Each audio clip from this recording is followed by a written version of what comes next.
Morning, Radhe Radhe. उम्मीद करते हैं सब लोग अच्छे होंगे, अपनी स्टडी अच्छे से कंप्लीट कर रहे होंगे।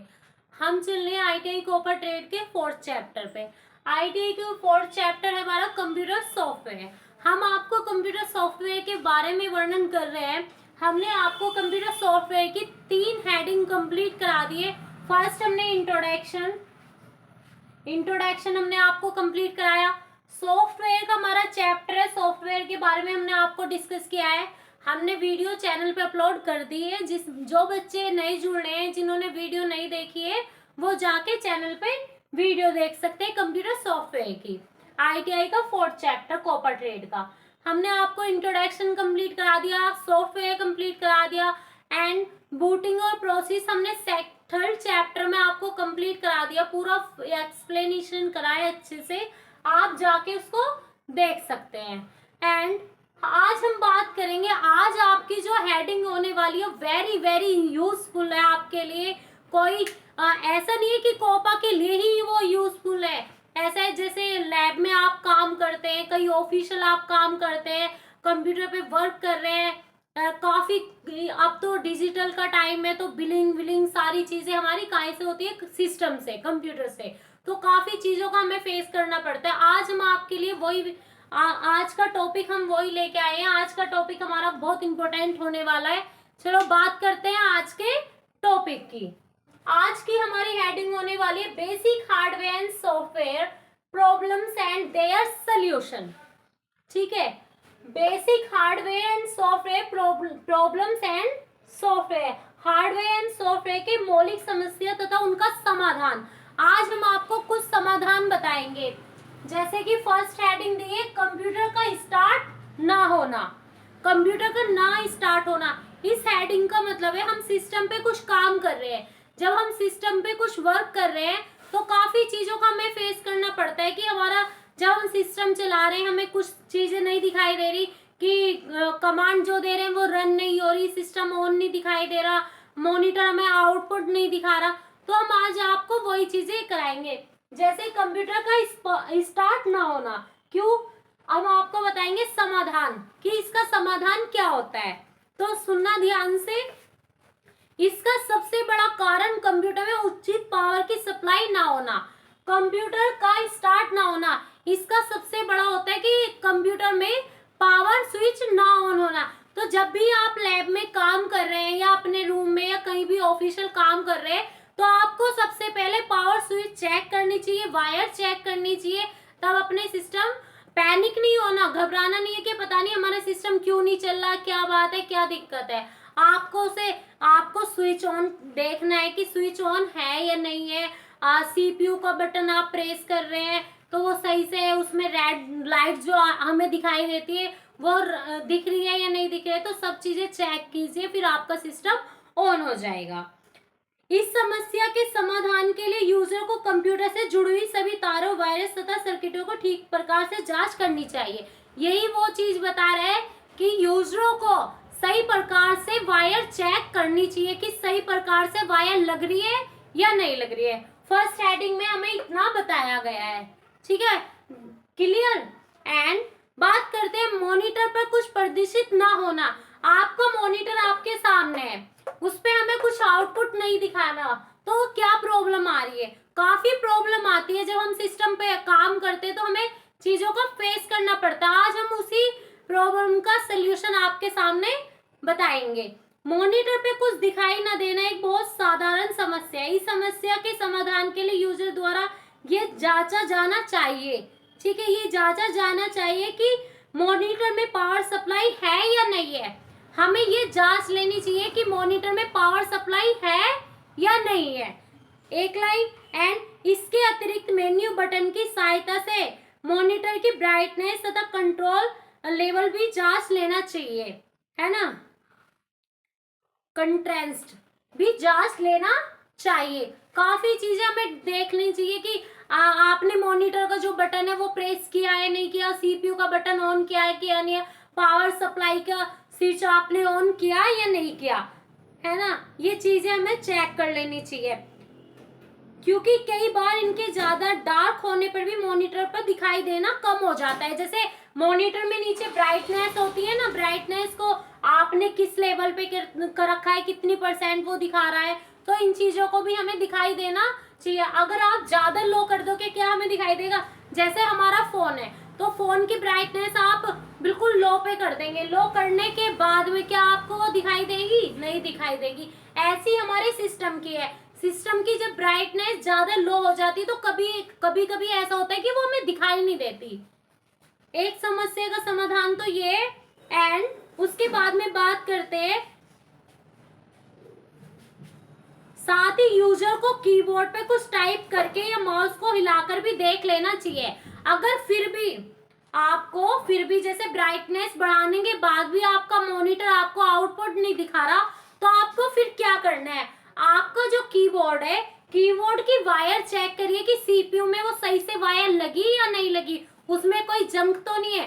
फिर आपकी जो माउस है, माउस की वायर सही से सीपीयू में लगी या नहीं लगी, ये हिलाकर भी देख लेना चाहिए, क्योंकि कई बार स्क्रीन सेवर के सेट हो जाने पर भी ऐसी स्थिति सामने आ जाती है। कई बार ऐसी स्थिति सामने आ जाती है, जैसे कीबोर्ड है, कीबोर्ड से हम इनपुट दे रहे हैं, उसकी जो वायर है वो सीपीयू से कनेक्ट नहीं है, तो क्या हमें आउटपुट दिखाई देगा, नहीं दिखाई देगा। इसलिए जो हमारे कंप्यूटर के पार्ट है, उनकी जो वायर है वो जहाँ अटैच हो रही है, जैसे हमारी माउस की कीबोर्ड की सीपीयू में अटैच होती है, तो हमें उनको अच्छे से देखना चाहिए, चेक करना चाहिए सिस्टम को ऑन करते समय, है ना। अब चलते हैं नेक्स्ट हेडिंग के साथ, कंप्यूटर का धीमा होना। हम कह रहे हैं ना कि हमारा कंप्यूटर स्लो प्रोसेसिंग कर रहा है, तो हमें ये देखना चाहिए कि क्यों स्लो प्रोसेसिंग कर रहा है। कंप्यूटर की मेमोरी में स्पेस कम या स्पेस ना होने के कारण ये समस्या उत्पादन होती है। कभी कभी ऐसा होता है जैसे हमारे कंप्यूटर में स्पेस नहीं है, आपने भी देखा होगा काफी बार कि जैसे आपका फोन है, आपके फोन में स्पेस ना होना तो हमें कितनी समस्याओं का सामना करना पड़ता है। जैसे कि आपका फोन है, इतना उसमें स्पेस नहीं है, आप वीडियो बना रहे हैं, फोटो खींच रहे हैं, तो वो खींचते नहीं है, एकदम वो कट होती चली जाती हैं। कभी फोन हैंग हो जाता है, तो हमें ये रिफ्रेश स्टार्ट करना बहुत जरूरी है। तो इसमें यही चीज बताई गई है। इसके समाधान के लिए यूजर को टेम्परेरी फाइल्स को डिलीट करने के साथ ये भी सुनिश्चित करना चाहिए बैकग्राउंड में कोई स्कैनिंग या स्टार्टअप प्रोग्राम या चल रहा है, साथ में मेमोरी अपग्रेडेशन भी या समस्या कम हो जाती हैं। मतलब काफी चीजें उसमें हमें देख लेनी चाहिए। एंड बात करते किसी सॉफ्टवेयर इंस्टॉलेशन के बाद भी ना चलना आपने। अब हम चलते हैं 4th हेडिंग के साथ में। अभी हमने आपको 3 हेडिंग कराई, अभी तक कोई प्रॉब्लम है आपको, समझते हैं कि कोई दिक्कत नहीं है आपको, अच्छे से हमने एक्सप्लेनेशन किया है, आपको अच्छे से समझ में आया होगा, उम्मीद करते हैं। एंड अब बात करते हैं 4 हेडिंग की। 4 हेडिंग हमारी क्या है, किसी सॉफ्टवेयर का इंस्टॉलेशन के बाद भी ना चलना। आप किसी सॉफ्टवेयर को इंस्टॉलेशन कर रहे हैं अपने मॉनिटर में, वो फिर भी नहीं चल रहा, तो क्या समस्या आ रही है, हम उस समस्या के बारे में आपको बताएंगे। किसी सॉफ्टवेयर को इंस्टॉल करने के बाद भी उसका ना चलना एक बहुत सामान्य समस्या है। इसका एक कारण ये भी हो सकता है कि उसे सॉफ्टवेयर का कोई नया अपडेट वर्जन बाजार में आ रहा हो, है ना। अब काफी बार ऐसा होता है, जैसे हमारे व्हाट्सएप है, हम व्हाट्सएप यूज कर रहे हैं, जब व्हाट्सएप यूज कर रहे हैं तो उसमें वो चलता नहीं है, काफी चीजें ऐसी हो जाती है, तो हमें उससे परेशानी हो ना, पता नहीं क्यों नहीं चल रहा, मैं कॉल कर रही हूँ, मैसेज कर रही हूँ या कुछ, तो उसमें कुछ अपडेट होने वाली है, इसलिए हमारा व्हाट्सएप रन नहीं कर रहा है। ऐसे सिस्टम में जब हम सॉफ्टवेयर इंस्टॉलेशन कर दिया, वो नहीं चल रहा, तो ये समझना चाहिए कि उसमें कुछ अपडेट आने वाली है। यदि किसी सॉफ्टवेयर के इंस्टॉलेशन के बाद भी कंप्यूटर के चलने में कोई परेशानी होती है, उसे सॉफ्टवेयर को इंस्टॉल कर देना चाहिए। जैसे काफी बार व्हाट्सएप में फिर भी समस्या नहीं समाधान हो रही, इंस्टॉल कर दो, फिर इंस्टॉल करके फिर इंस्टॉल करो, ऐसा करना चाहिए, इससे परेशान नहीं होना चाहिए, पता नहीं क्यों नहीं हो रहा, क्या बात है, क्या दिक्कत है, ठीक है। अनइंस्टॉल करके इंस्टॉल कर लो, है ना, समझ में आया।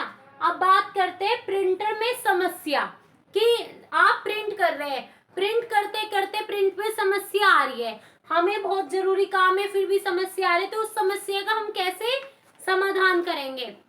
प्रिंटर के इंस्टॉलेशन के बाद भी प्रिंटर के ना चलने पर सबसे पहले यह सुनिश्चित करें कि प्रिंटर की हरी लाइट ऑन है। आप प्रिंटर चला रहे हैं, प्रिंटर चलाने के समय हमें यह सुनिश्चित करना चाहिए कि प्रिंटर में ग्रीन लाइट जल रही है या नहीं जल रही है, हमें इसने सिग्नल दिया या नहीं दिया। उसके बाद आप प्रिंटर से अपना कार्य कराइए, आपका कार्य जरूर होगा। एंड अब बात करते हैं कंप्यूटर के बिना किसी चेतावनी के बंद होना या रिस्टार्ट होना। ठीक है, वेरी इंपॉर्टेंट हेडिंग है हमारी, कंप्यूटर के बिना किसी चेतावनी के बंद होना या रिस्टार्ट, मतलब हम इसे सेट डाउन नहीं कर रहे, यह ऑटोमेटिकली सेट डाउन हो रहा है। तो इस समस्या का भी हमें देखना चाहिए ये ऑटोमेटिकली क्यों हो रहा है। जैसे हमारा फोन है, हम फोन को पावर ऑफ नहीं कर रहे, ये ऑटोमेटिकली पावर ऑफ कर रहा है, तो कोई प्रॉब्लम तो होगी, तो उसका हम सोल्यूशन कैसे करें खुद से, तो वो चीज सुनिए ध्यान से। इस समस्या का एक कारण रैम का अपनी जगह से हिलना, सीपीयू के पंखे, फैन या बंद हो जाना हो सकता है। इसके अतिरिक्त ढीले तारों के कारण ये समस्या उत्पादन हो सकती है। इसके जो कारण है, सीपीयू में सही से रैम का हिलना, जैसे आपकी रैम है रैंडम एक्सेस मेमोरी है, तो सही से कार्य न करना, वो अपनी जगह से हिल गई हो, तब भी ऐसा होता है कि वो पावर ऑफ करके पावर ऑफ हो रही हो, और जैसे आपकी वायर न लगी हो, काफी चीजें उनको चेक कर लेना चाहिए। ठीक है, यहाँ तक आपको समझ आ रहा है। फिर आपको ये देखना चाहिए ढीले तारों के कारण भी ये समस्या उत्पादन हो सकती है कि ढीले तार तो इसमें ढीले तार तो नहीं रह गए हैं, उनको फिर टाइट करके आप अपना सिस्टम चला सकते हैं। इन समस्याओं को यूजर द्वारा ठीक करने पर कंप्यूटर पहले की तरह कार्य करने लग जाता है। जो जो हमने चीजें आपको इसमें बताई है, ये इतनी बड़ी समस्या नहीं है, हम यूजर द्वारा इस समस्या का समाधान हो सकता है। यही आपके 4th चैप्टर में बताया गया। जब आप सिस्टम यूज कर रहे हैं, तो आप जब सिस्टम यूज कर रहे हैं तो आपको ये पता होना चाहिए कि हम इस प्रॉब्लम का कैसे सोल्यूशन करें। आपका सिस्टम ऑटोमेटिकली बंद हो गया, आप घबरा गए, अब मैं कैसे करूं, तो घबराना नहीं है, उसको देखना है वो क्यों बंद हुआ है, चीजें सीखनी है। तो वही चीजें हमने आपको बताई कि कभी कभी वायर ना लगी हो, कभी पावर ऑन नहीं हुआ हो, सीपीयू से हमारी माउस कीबोर्ड की पावर सही से नहीं हो, करंट हमारे आउटपुट मॉनिटर तक नहीं जा रहा, तो सब चीजें चेक करके तब अगर कुछ बड़ी प्रॉब्लम आ रही है तब हम एक्सपर्ट के पास जाएं, छोटी प्रॉब्लम को हम खुद से सोल्यूशन करें। ये चीज इसमें बताई गई है basic hardware and software problem and their solution में। एंड अब नेक्स्ट हम टॉपिक की बात करेंगे ओपन सोर्स। ओपन सोर्स क्या है, ठीक है, ओपन सोर्स के बारे में हम एक्सप्लेनेशन करेंगे कल की क्लास में। आज की क्लास हम यहीं पे समाप्त करते हैं। आपकी बेसिक हार्डवेयर एंड सॉफ्टवेयर के सोल्यूशन के हमने आपको करके बताया, पढ़ के बताया, अच्छे से एक्सप्लेनेशन किया है। कभी समस्या आपके सामने खड़ी हो तो आप उसको कैसे समाधान करें। तो आज की क्लास हम यहीं पे समाप्त करते हैं, मिलते हैं कल की क्लास में।